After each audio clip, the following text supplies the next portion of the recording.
அனைவருக்கும் வணக்கங்க.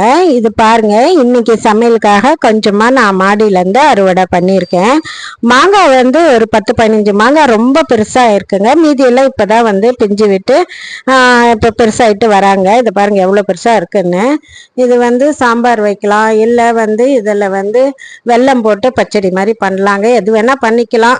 மீன் குழம்பு கூட யூஸ் பண்ணிக்கலாங்க. அதனால நான் ஒன்று பறிச்சு வந்திருக்கேன். கத்திரிக்காய் சின்ன சின்ன இது, இந்த கத்திரிக்காய் பார்த்தீங்கன்னா இதை சொல்லணும்.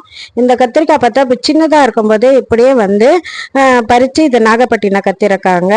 கொத்து கத்திரிக்காய் இல்லை எண்ணெய் கத்திரிக்காய் எது வேணால் பண்ணலாம். அதே மாதிரி இது 3 வருஷமாக இது காய்ச்சிட்டு இருக்குங்க. இந்த கத்திரிக்காய் இதுதான் விதைக்காக எடுத்து வச்சிருக்கேன். அவரைக்காய் கொஞ்சம் இருக்குங்க. சுண்டைக்காய் உடம்புக்கு நல்லதுங்க. எலும்பு வளர்ச்சிக்கெல்லாம் ரொம்ப துணை புரியுங்க. வயிற்றுல உள்ள பூச்சிக்களை எல்லாம் வெளியேற்றுதுங்க. அதனால இது துவையலுக்காக நான் பறிச்சுட்டு வந்திருக்கேன். வெண்டைக்காய் கொஞ்சம் சும்மா சாம்பாருக்காக. அவரைக்காய் நிறைய இருக்குங்க, அதையும் பறிச்சுட்டு வந்திருக்கேன். இப்போ இது பார்த்தீங்கன்னாக்கா நல்லா அப்படியே கழுவிட்டு அப்படியே சாப்பிடக்கூடியதுங்க. கும்குவாட் ஆரஞ்சுன்னு சொல்லுவாங்க இல்லையா, அது நிறைய காய்க்குதுங்க. அதையும் பறிச்சுட்டு வந்திருக்கேன். அனைவருக்கும் மிக்க நன்றிங்க.